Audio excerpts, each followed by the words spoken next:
नमस्कार छात्रों। आज हम 8वीं कक्षा के अंदर एक नए पाठ का प्रारंभ करने जा रहे हैं। आप में से काफ़ी बच्चों ने इंटरव्यू के बारे में तो सुना ही होगा। हिंदी में इंटरव्यू को क्या कहते हैं? हिंदी में इंटरव्यू को साक्षात्कार कहते हैं। तो आज का पाठ कुछ इसी तरह से है कि आपको साक्षात्कार कैसे लेते हैं वह समझाने वाला है। देखिए, इस पाठ के माध्यम से आप भी जिस व्यक्ति का चाहे उस व्यक्ति का आप साक्षात्कार ले सकते हैं। तो आइए, कैसे प्रश्न बनाते हैं, कैसे पूछते हैं और उनके उत्तर कैसे प्राप्त करते हैं, इस पाठ के माध्यम से हम आज सीखेंगे। पाठ का नाम है मधुबन। लेखक का परिचय अनुराग वर्मा। अनुराग वर्मा जी ने हिंदी में विपुल लेखन किया है। आपकी भाषा धारा प्रवाह सरल एवं आशय संपन्न होती है। आप हिंदी के जाने माने लेखक हैं। गद्य संबंधी प्रस्तुत पाठ में श्री अनुराग वर्मा ने प्रसिद्ध लेखक डॉक्टर राजकुमार वर्मा जी का साक्षात्कार लिया है। यहाँ अनुराग जी ने डॉक्टर वर्मा जी से काव्य रचना की प्रेरणा, लौकिक पारलौकिक प्रेम, देश की राजनीतिक स्थिति आदि पर प्रश्न पूछे हैं। डॉक्टर वर्मा जी ने इन प्रश्नों के बड़े बेबाकी से उत्तर दिए हैं। सुबह का समय था। मैं डॉक्टर राजकुमार वर्मा जी के प्रयाग स्टेशन स्थित निवास मधुबन की ओर पूरी रफ्तार से चला जा रहा था, क्योंकि 10 बजे उनसे मिलने का समय तय था। रफ्तार माना गति, चाल। वैसे तो मैंने डॉक्टर साहब को विभिन्न उत्सवों, संगोष्ठियों एवं सम्मेलनों में देखा था, परंतु इतने निकट से मुलाकात करने का यह मेरा पहला अवसर था। संगोष्ठी किसी विषय पर विशेषज्ञों का चर्चा सत्र। सम्मेलन माना सभा, अवसर माना मौका। मेरे दिमाग में विभिन्न विचारों का ज्वर उठ रहा था। कैसे होंगे डॉक्टर साहब, कैसा व्यवहार होगा उस साहित्य मनीषी का, आदि। ज्वर उठना माना विचारों की हलचल। मनीषी माना ज्ञानी, विद्वान, विचारक। इन तमाम उठते और बैठते विचारों को लिए मैंने उनके निवासस्थान मधुबन में प्रवेश किया। तमाम माना सारा। काफी साहस करके दरवाजे पर लगी घंटी बजाई। नौकर निकला और पूछ बैठा, क्या आप अनुराग जी हैं? मैंने उत्तर में सिर्फ हाँ कहा। उसने मुझे ड्राइव रूम में बिठाया और यह कहते हुए चला गया कि डॉक्टर साहब आ रहे हैं। इतने में डॉक्टर साहब आ पहुँचे। अनुराग जी, कैसे आना हुआ? आते ही उन्होंने मुझसे पूछा। मैंने कहा, डॉक्टर साहब, कुछ प्रसंग जो आपके जीवन से संबंधित है और उनसे आपको जो महत्वपूर्ण प्रेरणाएं मिली हो, उन्हीं की जानकारी हेतु आया था। प्रसंग माना प्रकरण। डॉक्टर साहब ने बड़ी सरलता से कहा, अच्छा तो फिर पूछिए।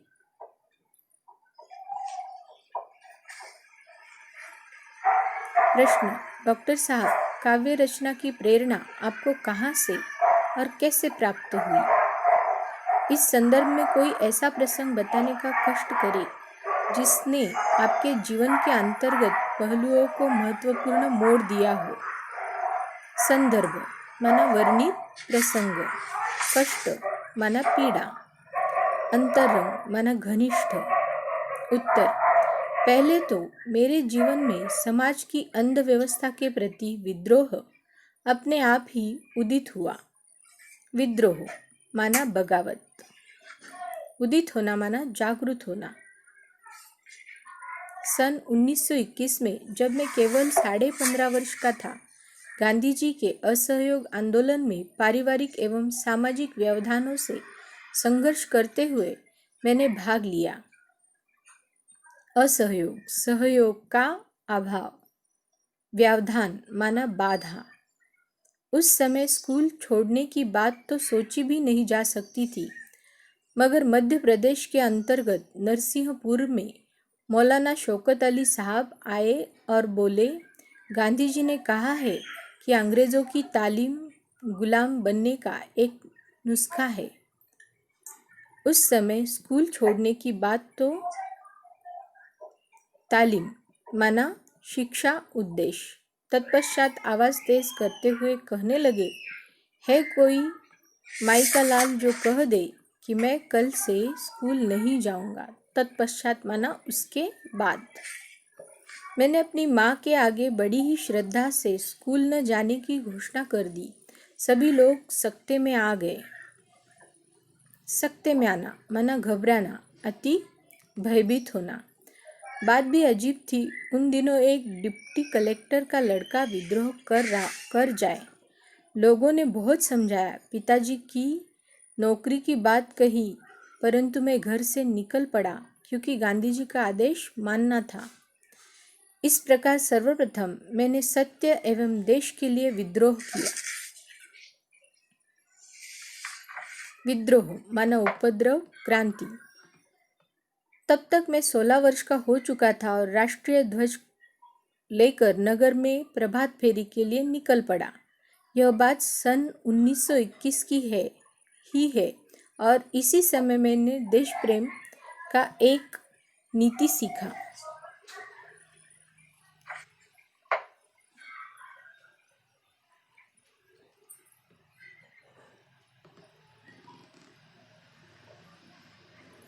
यह बात सन 1921 की है और इसी समय मैंने देश प्रेम पर एक कविता लिखी। यही मेरी कविता का मंगल चरण था। मंगल चरण कार्य आरंभ के पूर्व की जाने वाली मंगल स्तुति। प्रश्न। अब दूसरा जो प्रश्न पूछा जा रहा है उसके बारे में हम दूसरी तासिका में देखेंगे। उससे पूर्व आज हमने जो पढ़ा उसको हम पुनः एक बार यहाँ पर रिवाइज करेंगे।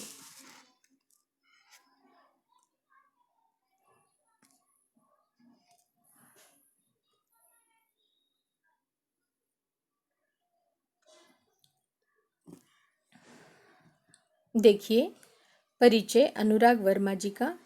अनुराग वर्मा जी ने हिंदी में विपुल लेखन किया है। आपकी भाषा धारा प्रवाह सरल एवं आशय संपन्न होती है। आप हिंदी के जाने माने लेखक हैं। यह हमने अभी देखा और अभी इसको मैं सिर्फ पुनः पढ़ रही हूँ, आप इसको मेरे साथ पुनः दोहराइए। प्रस्तुत पाठ में श्री अनुराग वर्मा ने प्रसिद्ध लेखक डॉक्टर राजकुमार वर्मा जी का साक्षात्कार लिया है।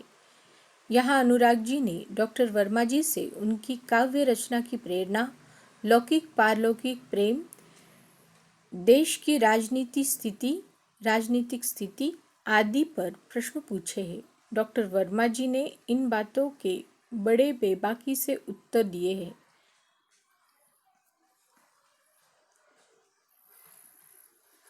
सुबह का समय था। मैं डॉक्टर राजकुमार वर्मा जी के प्रयाग स्टेशन स्थित निवास मधुबन की ओर पूरी रफ्तार से चल रहा था, क्योंकि 10 बजे उनसे मिलने का समय तय था। मधुबन किस चीज़ का नाम है बच्चों? यहाँ पर उनके घर का नाम मधुबन है। वैसे तो मैंने डॉक्टर साहब को विभिन्न उत्सवों, संगोष्ठियों एवं सम्मेलनों में देखा था, परंतु इतने निकट से मुलाकात करने का यह मेरा पहला अवसर था। मेरे दिमाग में विभिन्न विचारों का ज्वर उठ रहा था। कैसे होंगे डॉक्टर साहब, कैसा व्यवहार होगा उस साहित्य मनीषी का आदि। इन तमाम उठते और बैठते विचारों को लिए मैंने उनके निवास स्थान मधुबन में प्रवेश किया। काफ़ी साहस करके दरवाजे पर लगी घंटी बजाई। नौकर निकला और पूछ बैठा, क्या आप अनुराग जी हैं? मैंने उत्तर में सिर्फ हाँ कहा। उसने मुझे ड्राइंग रूम में बिठाया और यह कहते हुए चला गया कि डॉक्टर साहब आ रहे हैं। इतने में डॉक्टर साहब आ गए। अनुराग जी कैसे आना हुआ? आते ही उन्होंने पूछा। मैंने कहा, डॉक्टर साहब कुछ प्रसंग जो आपके जीवन से संबंधित है और उनसे आपको जो महत्वपूर्ण प्रेरणाएं मिली हो उन्हीं की जानकारी हेतु आया था। डॉक्टर साहब ने बड़ी सरलता से कहा, अच्छा तो फिर पूछिए। प्रश्न, डॉक्टर साहब काव्य रचना की प्रेरणा आपको कहाँ से और कैसे प्राप्त हुई? इस संदर्भ में कोई ऐसा प्रसंग बताने का कष्ट करे जिसने आपके जीवन के अंतरंग पहलुओं को महत्वपूर्ण मोड़ दिया है। उत्तर, पहले तो मेरे जीवन में समाज की अंधव्यवस्था के प्रति विद्रोह अपने आप ही उदित हुआ। सन 1921 में जब मैं केवल 15.5 वर्ष का था, गांधी जी के असहयोग आंदोलन में पारिवारिक एवं सामाजिक व्यवधानों से संघर्ष करते हुए मैंने भाग लिया। उस समय स्कूल छोड़ने की बात तो सोची भी नहीं जा सकती थी, मगर मध्य प्रदेश के अंतर्गत नरसिंहपुर में मौलाना शौकत अली साहब आए और बोले, गांधी जी ने कहा है, क्या कहा है कि अंग्रेजी की तालीम गुलाम बनाने का एक नुस्खा है। बस, तो फिर क्या? तत्पश्चात आवाज़ तेज करते हुए कहने लगे, है कोई माइका लाल जो कह दे कि मैं कल से स्कूल नहीं जाऊंगा। मैंने अपनी माँ के आगे बड़ी ही श्रद्धा से स्कूल न जाने की घोषणा कर दी। सभी लोग सकते में आ गए। बात भी अजीब थी कि उन दिनों एक डिप्टी कलेक्टर का लड़का विद्रोह कर जाए। लोगों ने बहुत समझाया, पिताजी की नौकरी की बात कही, परंतु मैं घर से निकल पड़ा क्योंकि गांधी जी का आदेश मानना था। इस प्रकार सर्वप्रथम मैंने सत्य एवं देश के लिए विद्रोह किया। तब तक मैं 16 वर्ष का हो चुका था और राष्ट्रीय ध्वज लेकर नगर में प्रभात फेरी भी किया करता था। यह बात सन 1921 की ही है और इसी समय मैंने देश प्रेम पर एक कविता लिखी। यही मेरी कविता का मंगल चरण था। इसके बाद कौन से प्रश्न और कैसे प्रश्न पूछे गए हैं, यह हम सीखेंगे बच्चों अगली तासिका के अंदर।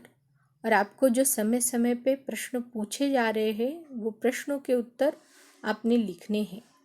अब इसी के साथ आज का और एक होमवर्क मैं आपको देती हूँ। यहाँ पे देखो, श्रवणीय में दिया गया है, यूट्यूब पर संत कबीर के दोहे सुनो और सुनाओ।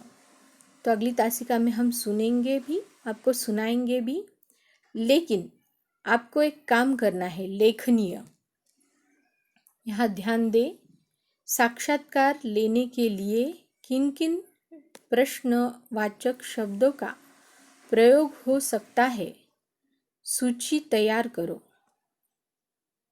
प्रत्येक शब्द से एक एक प्रश्न बनाकर लिखो। यह आपका आज का होमवर्क है, आपने इसको करना है। आपका क्लास वर्कबुक है, उसके अंदर इसको लिखो। कौन से प्रश्न आप करेंगे, किस विषय में किसी व्यक्ति का आप साक्षात्कार लेना चाहेंगे, तो उसके लिए ये प्रश्न आपके सामने है। धन्यवाद।